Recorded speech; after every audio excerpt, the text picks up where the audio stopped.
mungkin kebanyakan orang tidak mengetahui bahwa ini adalah istilah yang berasal dari Taman Siswa.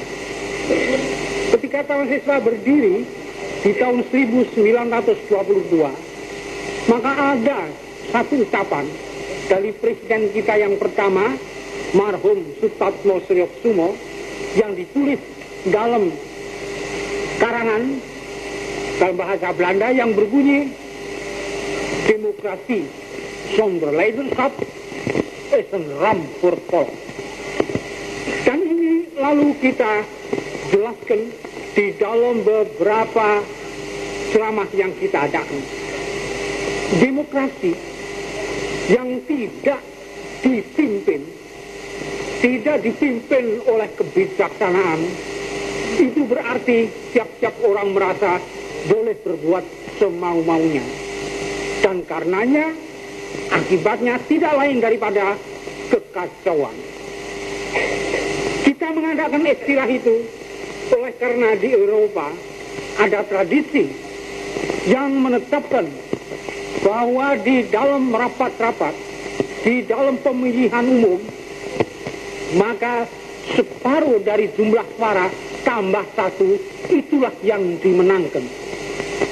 Bukan kebijaksanaan, bukan kebenaran, akan tapi hanya jumlah suara. Jadi kalau jumlah suara itu lebih daripada separuh, itulah yang dianggap menang. Itu tradisi di Eropa. Dan dengan sengaja tradisi itu kita pecahkan. Tapi sebenarnya ada pula langkah-langkah demokrasi yang kita adakan. Misalnya kita menghilangkan titulatur. Semua orang yang masuk ke dalam Taman Siswa hilang titelnya Mas, Raden, Raden Mas, Raden Ayu, Raden Ageng.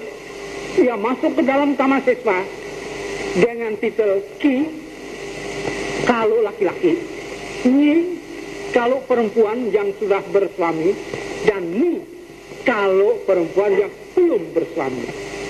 Dengan begitu lalu kita sama. Di dalam Taman Siswa tidak ada perbedaan antara yang satu dengan yang lain di dalam tingkatan titulatur. Dan semua ini kita kumpulkan dan dapatlah kita lalu menetapkan bahwa inilah sebenarnya tradisi keluarga. Di dalam keluarga semua persamaan hak dan wewenang. Di situ tidak ada diskriminasi, tapi semuanya mengakui bahwa dalam segala hal ayah dan ibulah yang dianggap bijaksana. Tidak ada peraturan yang tertulis, tapi semuanya taat kepada tradisi. Inilah suatu keadaan yang belum pernah diuraikan pada waktu itu. Karenanya kita mengadakan tradisi keluarga. Lain daripada itu, dengan adanya keluarga itu, kita menghilangkan juga lapisan-lapisan buruh, kapitalis, imperialis, hilang semua. Sebab tidak ada satu orang anggota keluarga yang akan merugikan anggota lainnya. Assalamualaikum warahmatullahi wabarakatuh. Saya Nabila Zahra dengan NIM 44250409 dari kelas 441D25. Di sini saya ingin mengerjakan tugas mandiri saya, yaitu melakukan analisis terhadap pidato suatu tokoh. Dengan pidato tentang kesetaraan dari Bapak Ki Hajar Dewantara di Taman Siswa. Berikut secara bahasa, Bapak Ki Hajar Dewantara menggunakan bahasa Indonesia dengan ragam, bahasa formal yang edukatif. Lalu di sini saya ingin menganalisis diksi, yaitu terdapat penggunaan kata baku dan bernilai filosofi. Misalnya pendidikan, budi pekerti, kemerdekaan, kodrat anak, dan juga tuntunan. Diksi tersebut memperkuat pesan kesetaraan dan kemanusiaan.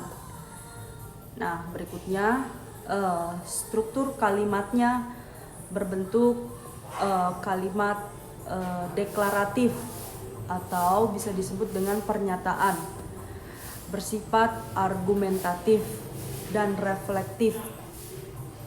Beberapa kalimat panjang tetapi masih logis. Struktur ini lazim dalam pidato tokoh intelektual karena bertujuan membangun pemahaman, bukan cuma hiburan semata.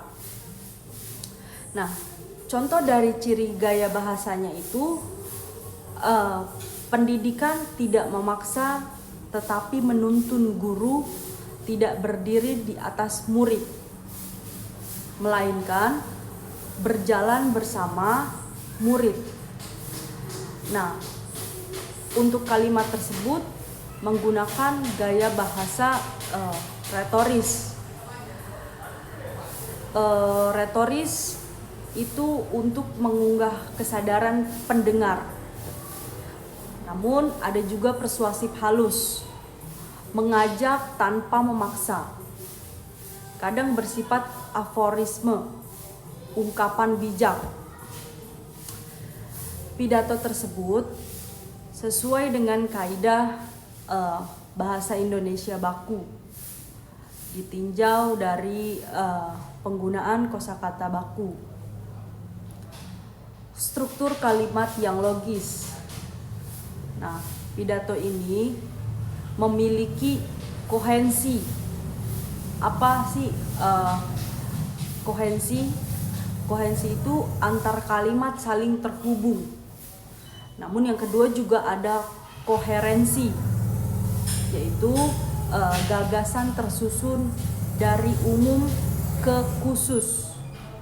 Lalu untuk pemikiran jelas, pemikiran jelas, hakikat pendidikan, peran guru, posisi siswa, nilai kesetaraan.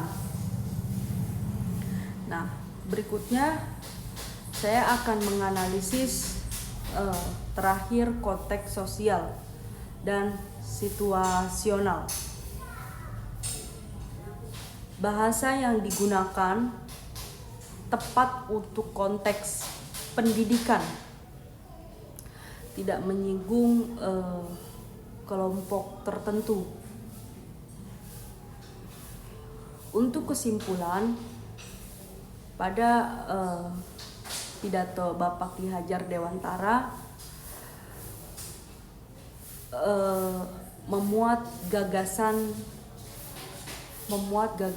Ki Hajar Dewantara tentang kesetaraan,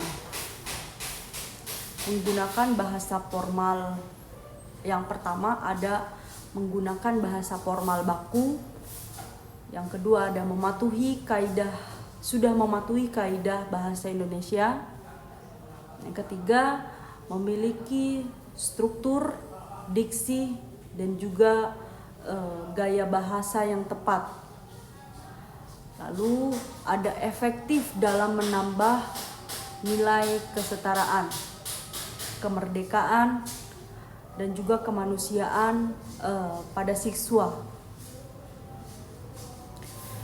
Lalu dengan demikian bahasa pidato tersebut dinilai layak sesuai dengan kaidah bahasa Indonesia dan juga relevan sebagai contoh pidato pendidikan. Seperti itu. Baik. Sekian analisis dari saya terhadap pidato Ki Hajar Dewantara. Kurang dan lebihnya mohon maaf. Terima kasih.